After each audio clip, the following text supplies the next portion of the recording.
What up, boy? You know it's Live Hip Hop Daily. It's DJ Larry Love, DJ Vito is in the building. What's popping? You know, we're going to cook up this last one for the week, man. We're going to lock it up, man. I'm going to let you introduce yourself to the world, my boy. Yes. What's going on? What's going on? Appreciate you having me, Brody. My name is Drew Foster. I go by the artist name Deuces Wild. You can find me on IG right now, DEU, the number 2, CESWILD, Deuces Wild. So this boy Deuces Wild. Well, I'm gonna say Drew, cause it's my name. I would say, man. I'm gonna say this nigga Drew. This boy Drew got a lot of hats, man. What all do you do? I know we do a lot. Yeah. You know what I'm saying? Aside from the music, you know, focusing on the music. Started out in the game producing at a young age. Wrote a book, go speak around the country about like uplifting things and stuff like that, overcoming adversity. Own a candy shop at Cumberland Mall. Come holler at me, Pop a Bubble, ATL. That's dope. Man. So Entrepreneur in the Army. Yeah, I'm still in the reserve too. So a man of many hats. You feel me? Word, man. I like that, man. Motivational speaker is what you saying. Yeah. Talking that talk. Okay. What made hip hop, I guess, influence it of it all? You know what I mean? Sound like basically. Yeah, like I said, I started in the game producing. Like I started producing at like a very young age, around like 8 or 9. You know what I'm saying? Growing up in church in the music scene, and then you know, started experimenting and doing my own thing around 8 or 9. And then it wasn't really until like tragedy happened, actually 3 years ago today, that you know, kind of shifted me a little towards the artistry side. That and at the time, my roommate. Shout out my roommate Madge. You know, we used to be roommates and everything. Like he's an actual signed artist under John the Don. That's my boy. So that boy John. Shout out John. John, the whole battle rap league. What up, boy? So my man Madge, he was like, you know, I would freestyle around with him. He's like, bro, you kind of nice. And I was like, nah, bro, I'm just you know, having fun with it. He's like, no, you should actually, you know, put something out there and then see what people think. So and then I just kind of transitioned into artistry side. That's dope. Yeah. That's dope. And y'all met in college? Yeah, this man did what, 10 plus years now? 10 plus. It's a big homie right here, man. So you didn't see his transitions, Vito? Like, Definitely. I seen where he came from, what he was, where he went, and where he still got to go. I see the projection. I see the Harlem Nights trend. in Huntsville. I did my first party with him. Yeah. My first ever party when I first started promoting. You should get it cracking in Huntsville. Yeah. That's real. Cracking. So I think, what you think, Vito, that was his strongest, since you know him? Like, what you think that visionary that can see? What would his strongest attribute be to help his career? That's good, because you know every artist always has something that stick to the wall that prepare them. It would probably be his leadership. The way you can lead people, the way people can attract to you. If you can walk into a room, Appreciate that, change some shit, so change the atmosphere. So that's your music.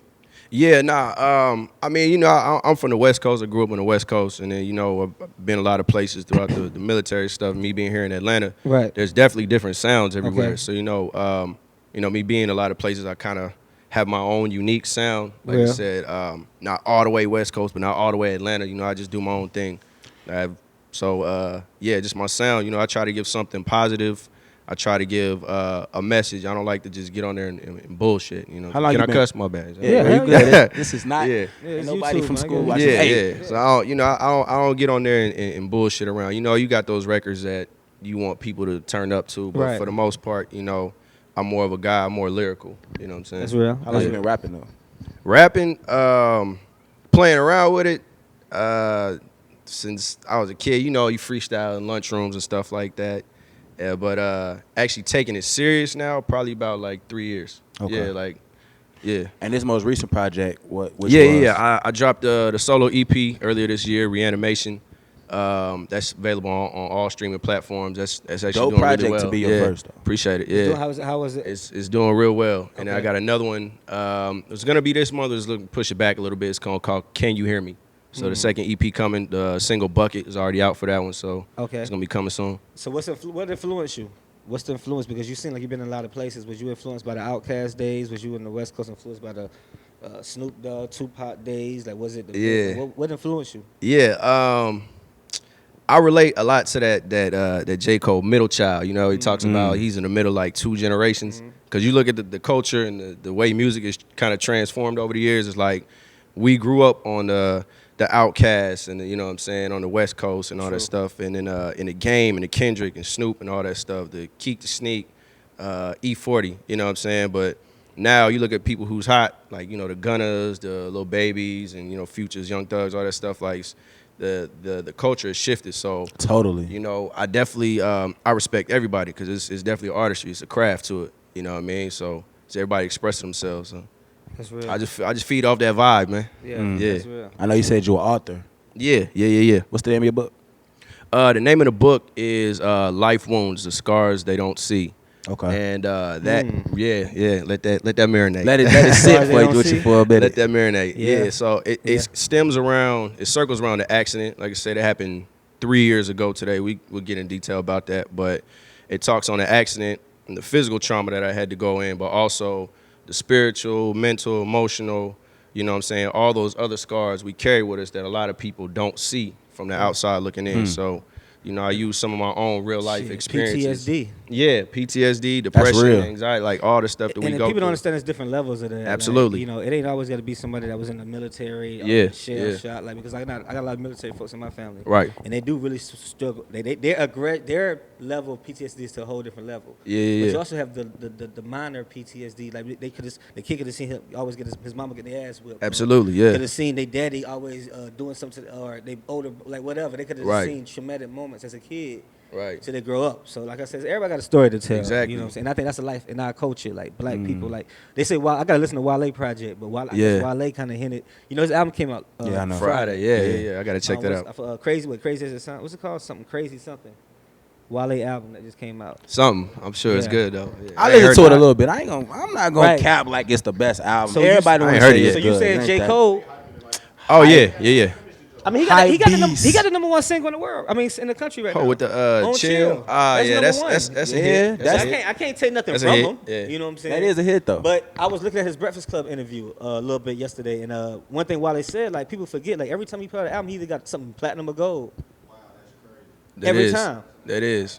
What? Not too many artists can say that. Wow, that's crazy. That's crazy. Not too many artists can say that. Every time he put out something, he goes platinum or gold. Yeah. Every time. Lotus Flower Barn with Miguel. That shit. But I think he came out with something since then that probably went platinum or gold. True. Megan Thee Stallion was big. That was like big. And they was giving him credit. They said he was Wale slept on a lot though. He's real slept. I think it was his MMG. I think it was MMG deal. I think he slept on a lot. Deal. It was him as an artist didn't develop. He didn't develop as an artist since that Fly and the rest of them still in my Nike boots. Wale. You think, I don't know, it might have been the arrogance too. You know what I'm saying? A lot of people I say agree he's very y'all arrogant. Gotta understand, Ross signed Meek though. You got Meek and Wale on your roster, though. That's a hard. It's like he don't care no more. Right. I don't know, man. And speaking of that, for example, I was just looking at that's crazy. Iggy Azalea just came out in the news With T.I. For what? T.I. says Iggy Azalea tarnished her legacy as a music executive. A lot of people don't even know that Iggy is signed a tip. For the people that don't know, Iggy is I think a lot of people do know that, though. I feel like it's a good business move for her. I'm not the knocker, but her music really wasn't like cracking like that. You know what I mean? So transition is something that's more lucrative. It's something she can, get something out of. Like, it's a smart move. I feel like the whole Iggy Azalea situation was overhyped, and I'm tired of talking about her.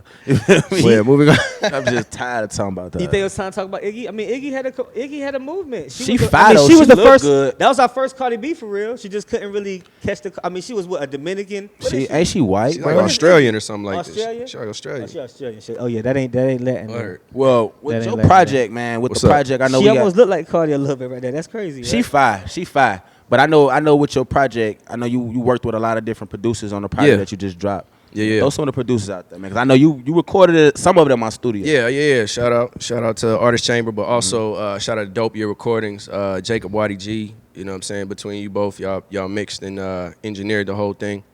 Okay, Vito. Yeah. Oh, I'll tell you, this the big homie, man. Okay, This the big homie. Boy. Come on, This man. the big homie. You know what I'm saying? Shout out to it's a lot of producers I work with. The man that did Headaches and Heartbreaks, Geek Squad. Okay. Ant from the Geek Squad. Yeah. Okay, that's my boy. Shot-Town in the Shot-Town, motherfucker. yeah. Okay. Ant, don't kill me, bro. I just lost train of thought.